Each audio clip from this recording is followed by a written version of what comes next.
It wasn't just water, it wasn't just rain, it was fear, it was chaos, it was heartbreak pouring from the sky. I want you to imagine waking up in the middle of the night to the sound of sirens echoing down the streets of Brooklyn, Queens, the Bronx, and then the sickening realization that the water is rising fast. It seeps in under the doorways, crawls into basements, drowns cars, memories, and peace of mind. People think of New York as the city that never sleeps. But in those moments, New York wasn't just awake, it was gasping for breath. What we witnessed with this flash flooding isn't just a natural disaster, it's a human story unfolding in real time. People trapped in subway stations, the very veins of the city turned into rivers. Mothers holding on to their babies as the water swirls up around their knees. Elderly residents stranded in high-rise buildings with elevators shut down and emergency responders stretched thin. This wasn't a scene from a movie, this was real life. And I have to say this from my heart to yours. We cannot keep calling these disasters once in a lifetime, because they're not. They're becoming our reality, our new normal. And it's not normal. There are thousands of families in New York right now who have lost not just their homes, but their sense of safety. They're picking up the pieces of what the water tried to take: photographs, letters, the old coffee mug that belonged to their grandfather. You see, when water rushes in like that, it doesn't just destroy property, it washes away the intangible things we hold sacred. Our routine, our neighborhood, our peace. But what gives me hope, what always gives me hope, is the resilience of the human spirit, because amid all that darkness, there were moments of light. Strangers pulling strangers out of flooded cars, a city bus driver refusing to leave anyone behind, firefighters who hadn't slept in 36 hours, still knocking on doors, volunteers handing out warm meals, no questions asked. That's what New Yorkers do, that's what Americans do. When the waters rise, we rise even higher. Still, this cannot just be about resilience. We cannot just bounce back, only to bounce into the next crisis. We must act boldly, decisively, because climate change is not coming. It's here. It's in our streets. It's in our homes. It's in the storms that were once rare, now relentless. This is a moment for leadership, for accountability, for rethinking how we protect our cities, how we build, how we respond. But more than that, it's a moment for compassion, because those who suffer the most during disasters like these are not the powerful. They are the forgotten, the renters with no insurance, the undocumented workers too afraid to ask for help, the single mothers with nowhere to go when the lights go out and the water comes rushing in. Sometimes life has a way of shaking us, not gently, but all at once, with thunder, water, and fear. That's exactly what happened in New York City. You see, this flood wasn't just about puddles in the street or a storm that came and went. This was a wake-up call, a siren in the night, a voice from the earth screaming for us to pay attention. When the rain came, it didn't just fall. It tore through lives, crashing into homes, knocking on the doors of people who thought they'd be safe. It didn't discriminate, it didn't ask permission, it came as a force. And in that moment, as the water climbed up subway steps and poured into basements, something deep inside all of us shifted. I want you to think about a mother in Brooklyn, rocking her baby while the power flickers and the streets outside look like rivers. She's wondering whether to stay or flee, with no car, no way to get to safety. That fear, that uncertainty, that's what climate change feels like when it comes to your front door. It's not a faraway glacier melting. It's not a pie chart. It's real. It's visceral. It's something that touches you at your core and whispers, "You are not in control." And yet, how many times have we heard it before? This was a once-in-a-century storm. This kind of flooding is unprecedented. The truth is, it's not unprecedented anymore. It's becoming familiar. We've seen it in Houston, we've seen it in New Orleans, in Miami, and now in New York City. The places may change, but the lesson does not. The planet is no longer asking for our attention. It's demanding it. Through wildfires, through heat waves, through hurricanes, and now devastating floods. But here's the problem. Some of us are still sleeping. We keep hitting snooze. We keep telling ourselves it's someone else's problem, or that we'll deal with it later, later when the kids are older, later when the election is over, later when we're not so busy. But later is now. because when floodwaters come in the night, they don't care who you voted for. They don't care how many likes you got on Instagram. They don't care about your schedule. They come with a truth we can no longer outrun.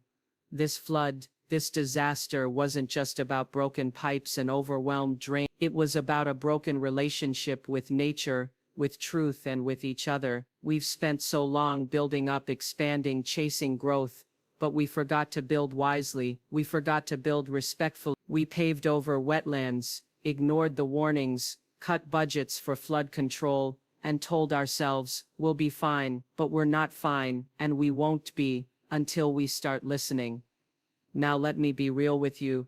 This moment hurt. Watching families carry their belongings through waist-deep water, watching children huddle in emergency shelters, watching first responders stretched beyond their limit, it all hurts, but pain, when acknowledged, can become power. It can become a turning point, a line in the sand, or in this case the water, where we decide no more denial, no more delay, no more pretending this isn't our problem. We have the knowledge, we have the science, we have the technology. What we need now is the moral courage to act, not just when it's easy, but when it's hard, to hold our leaders accountable, to vote like the planet depends on it. Because it does, to rethink our cities, our energy, our priorities, to recognize that nature is not something separate from us, it is us. And while it's easy to point fingers, this is not about blame, it's about responsibility, it's about legacy. What kind of world are we leaving behind? Because our children, they're watching, they're listening, and one day they'll ask us, what did you do when the water rose? I hope we can say, we woke up, we listened, and we changed. Let me tell you something I've learned, not just from being on stages or interviewing presidents and poets, but from listening deeply to real people across this country for decades. Whenever disaster strikes, the pain never falls evenly. When storms roll in, when fire spreads, when the waters rise, it's always the people with the least who lose the most. And this flood in New York City, this devastating torrent of water that swallowed streets and seeped into homes, was no different. We all saw the headline. Some called it a freak storm, others said it was just bad luck, but I want us to look beyond the statistics, past the breaking news alerts, and into the eyes of the people this flood affected most. The single mother in a rent-controlled apartment in East Harlem, whose only safe place was the basement, and now it's a pool of sewage and ruin. The undocumented immigrant, living paycheck to paycheck, whose entire wardrobe and ID papers floated away in dirty water, and who won't go to a public shelter because he fears he'll be reported. The elderly woman on the first floor of a subsidized housing complex in Queens, unable to walk stairs, trapped for hours because the elevators went out and help never came. These are not stories for dramatic effect, these are truths, these are lies. When the floodwaters came, they didn't care who had a trust fund or a 401k, but they sure revealed who had the resources to recover and who didn't. And that's the heartbreaking reality of disaster in America. If you have money, if you have connections, if you have options, you evacuate early, you check into a hotel uptown, you order groceries and wait it out. But if you're already struggling, already on the edge, already invisible to most systems of power, you don't have that luxury. You're stuck, left behind, and somehow expected to be grateful if anyone notices. That's the wound underneath all of this, because this flood didn't just wash away belongings, it stripped people of dignity. Imagine working your whole life, barely scraping by, and then watching your mattress, your kids' school books, your grandmother's Bible, all of it ruined, not by choice, not by mistake, but because you were born into a zip code that city planners forgot, into a neighborhood with failing drainage systems, neglected infrastructure, and no emergency funds in sight. You know what I find cruel? That we call it an act of God, when in truth much of this was man-made. The inequality, the neglect, the systems that fail time and time again. Because this wasn't the first time New York flooded, and it won't be the last, but it's always the same communities who face the deepest waters and the longest recoveries. That's no coincidence, that's policy, that's design, that's years of decisions made without the voices of the poor, the brown, the immigrant, the elderly, the disabled people we too often ignore until their tragedy becomes our headline. But I'm not here just to mourn, I'm here to call us all to something higher. Because if we truly want to call ourselves a civilized, moral, compassionate society, then we must start treating climate resilience as a matter of justice, not just engineering, not just emergency response. Justice, equity must be at the heart of our climate action. That means affordable housing built above flood zones. That means shelters without fear. That means translation services for warnings, reliable public transportation during evacuations, and aid that doesn't come with a mountain of red tape. I think often about what it would mean if we put the most vulnerable at the center of our plans, instead of at the margins. What would our city look like if every decision was made with a child in the poorest neighborhood in mind? What if we asked, will this protect her? Will this serve him? Will this lift them? Because until we do that, floods like this won't just cause damage, they will deepen injustice. They will be another chapter in the story of inequality written in wet ink over and over again. But it doesn't have to be that way. We can choose another story. We can look at this devastation and not just see loss, but see a turning point, a moment where we said enough, where we decided that no one is disposable, that every person deserves safety, dignity, the right to survive and rebuild. We can't stop the rain, but we can change how we prepare, how we respond, and most of all, how we care. Let's make sure that next time, when the waters rise, no one is left to sink alone. For so many years, we've treated climate change like it's a far-off problem, like it's a future we can worry about later. It's been framed as a someday issue, something for the next generation, the next president, the next crisis. But let me tell you something with every fiber of my being, that future is here. It's no longer a warning. It's no longer a prediction. It is happening right now. Climate change is not tomorrow's story. It is today's headline. It is the water in the streets. It is the silence after the storm. It is the ache in the hearts of people who are losing everything.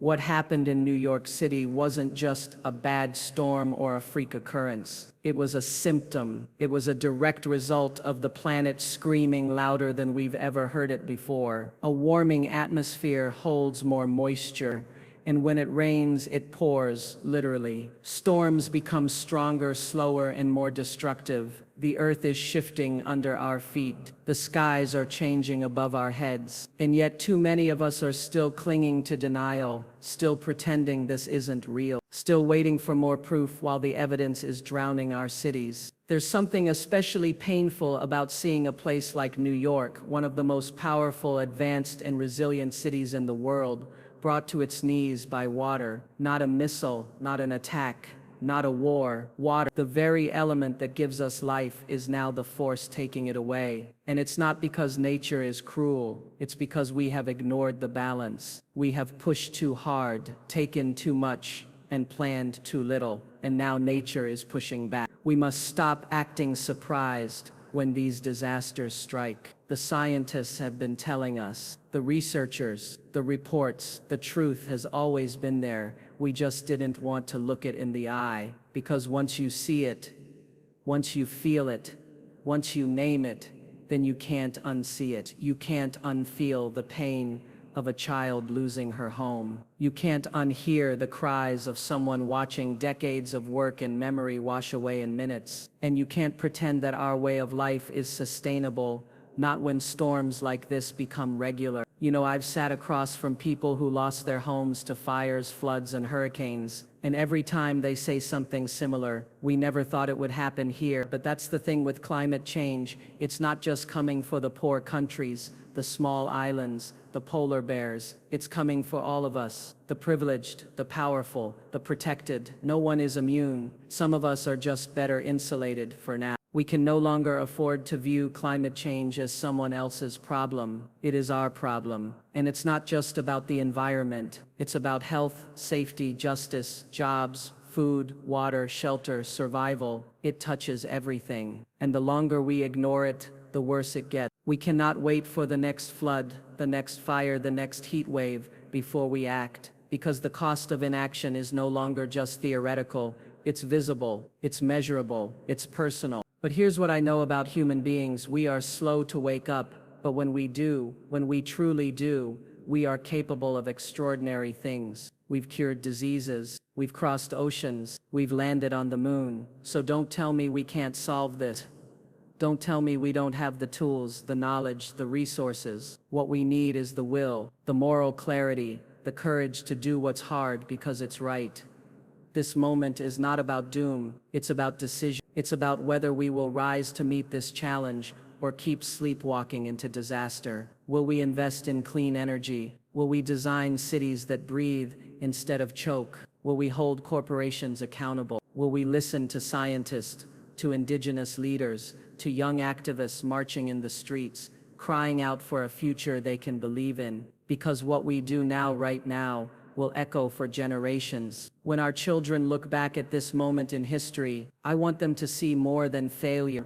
I want them to see a turning point, a moment when we chose life, when we chose justice, when we chose each other. This flood, this pain, this headline, it isn't just a story about New York. It's a story about us, about who we are and who we're still becoming. And I believe with all my heart that we can become better, wiser, stronger, but only if we open our eyes, open our hearts, and face the truth. Climate change is not the future, it is the present, and it is calling us to rise. In the darkest of nights, when the lights go out, when the water rises, when everything you've built starts slipping away, something remarkable happens. A light flickers, not from above, but from within. I've seen it too many times to call it coincidence. It's called the human spirit, and you can't bottle it, you can't predict it, but when tragedy strikes, it shows up like the sunrise after the longest night. It glows in the courage of people who keep going when they have every reason to give up. And during the catastrophic flooding in New York City,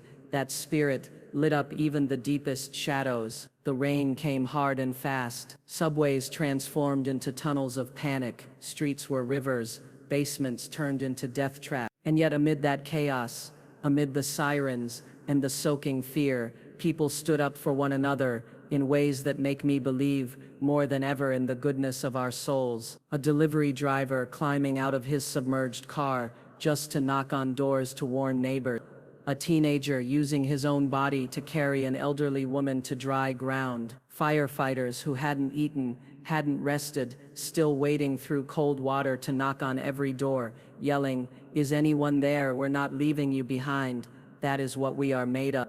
That is what society doesn't always tell you about yourself, that you, yes you, hold more strength and more kindness inside than you think possible. Sometimes it takes a storm to bring it out. Sometimes it takes a flood to reveal who we are underneath the noise and the daily grind. And I want to honor that, because it's easy to report on the damage, the destruction, the drama, but not enough people stop to acknowledge the healing, the unseen heroism that doesn't get press time, the grandmother who makes sandwiches for the whole apartment building, the nurse who walks 5 miles through the flood zone just to show up at the shelter, the volunteers who show up with towels, phone chargers, and warm words. These aren't famous people, they're not influencers, they're just human beings, being human, and that to me is holy. We often underestimate how much power we hold when we show up for each other. You don't have to rescue 100 people to be a hero. Sometimes just staying calm,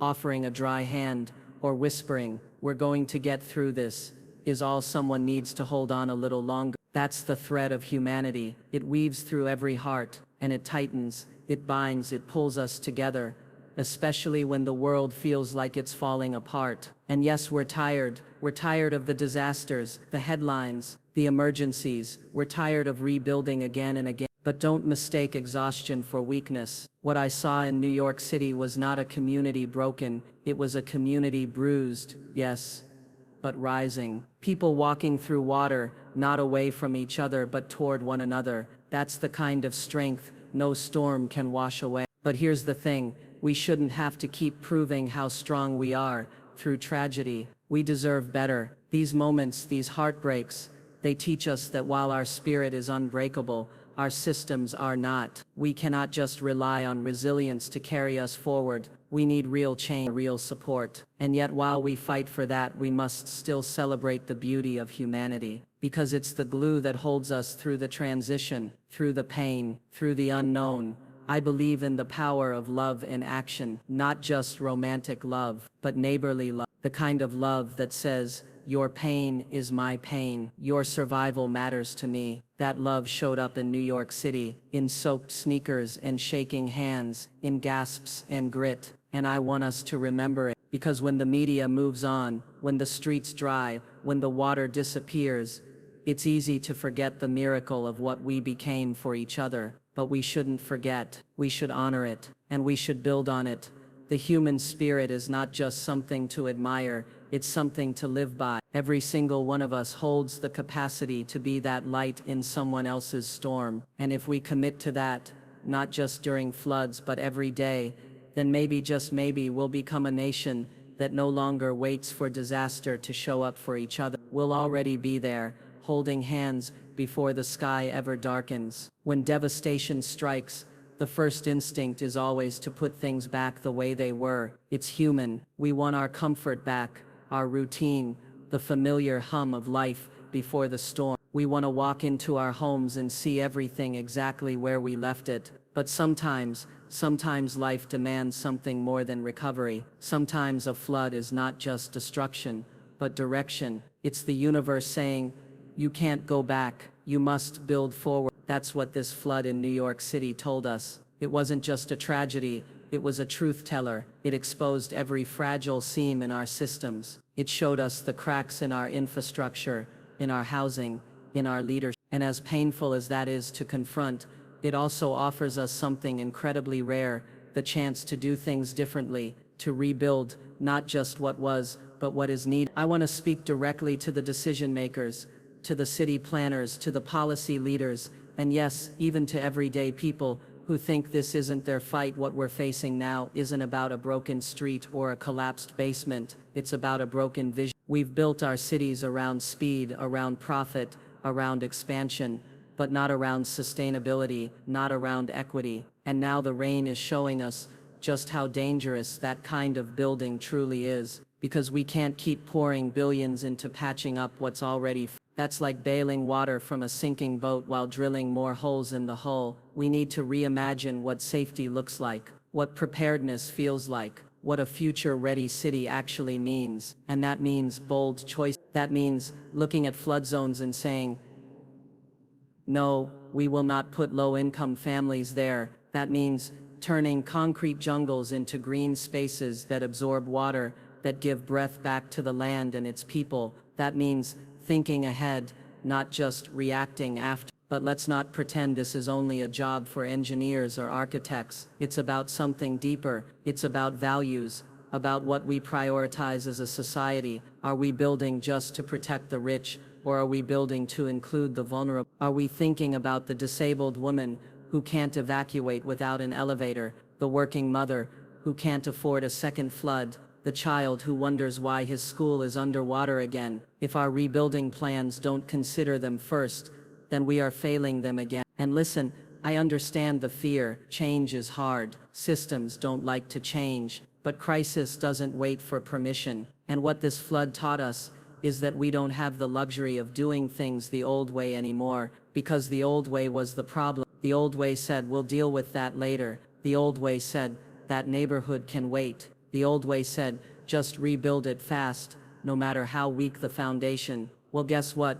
The water is rising faster than we can keep pretending. So what does rebuilding forward really mean? It means investing in public transit systems that don't drown. It means renewable energy that doesn't fail when the grid is under pressure. It means giving communities the power to be part of the planning because they know their needs better than anyone. It means ending the practice of building cheap in poor neighborhoods and safe in rich ones, because when the rain comes down, it doesn't care about your zip code, but your government should. Rebuilding forward also means healing, not just structures, but souls. We need to listen to the people who've lost everything and ask, not what did you lose, but what do you need to feel safe again? That's where true restoration begins, with empathy. with trust, with action rooted in care. I often think about legacy, what we leave behind. This moment right now is part of that legacy. One day, our children, our grandchildren, will ask us, what did you do after the flood? And I hope we can say, we didn't just fix the wall, we tore down the ones that held people back, and we built something stronger, wiser, kinder, because that's what we need. We don't need another blueprint that favors the wealthy. We don't need another rushed rebuild that collapses with the next storm. We need courage, vision, a deep moral commitment to build, not for what was, but for what must be. There comes a moment after the waters have receded, after the streets are cleaned, after the final news truck drives away, when the world grows quiet again. But in that silence, there is a dangerous temptation, the temptation to move on, to forget, to tell ourselves that the worst is over, and now life can go back to what it was. But let me tell you this, that kind of forgetting, that's not healing, that's not progress, that's complacent. And if we give in to it, we will find ourselves trapped in a cycle of pain, learning the same lesson over and over again while our hearts grow harder and our communities grow weaker. This flood in New York City wasn't just a test of infrastructure, it was a test of character. And what we do next will define who we are, not just as individuals, but as a society, because true compassion isn't just how we respond in the heat of the moment. It's not just about handing someone a blanket during the storm. It's about what we do when the storm is gone, when nobody's watching, when the urgency fades, but the needs remain. So I ask you, how do we move forward in a way that honors the people who lost their homes, their belongings, and in some cases, their loved ones? How do we make sure they are not forgotten, not silenced, not swept aside in the name of progress? The answer is simple, but not easy. We choose compassion, and I'm not talking about the soft, fuzzy kind of compassion. I'm talking about the kind that takes work, the kind that's active, not passive, the kind that demands accountability. Because compassion doesn't mean pity, it means partnership. It means standing alongside someone and saying, your fight is my fight. It means refusing to accept a world where some people are safe and others are sacrificed. We need to take a long, hard look at the systems we've built or neglected to build. Why were some communities left without resources? Why were shelters understaffed? Why were certain neighborhoods the last to receive aid and the first to be flooded? These aren't natural disasters. They are policy decisions revealed by nature's fury. And if we truly care, if we are truly compassionate, then we must do more than comfort. We must correct. That starts with listening, really listening, not to the loudest voices, but to the quiet ones, the ones who are often overlooked, the immigrant family who lost their small business, the elderly man who stayed behind because he had no way out, the child who's too young to understand why his bed is gone, but old enough to feel the weight of the change. These voices matter, and if we center them in our recovery, we can begin to rebuild not just buildings, but trust. Compassion also means recognizing that recovery doesn't have a timeline. Just because the rain has stopped doesn't mean the trauma has. People are still hurting long after the news cameras leave. They're still figuring out where to live, how to afford food, how to rebuild their lives, and they need more than our sympathy.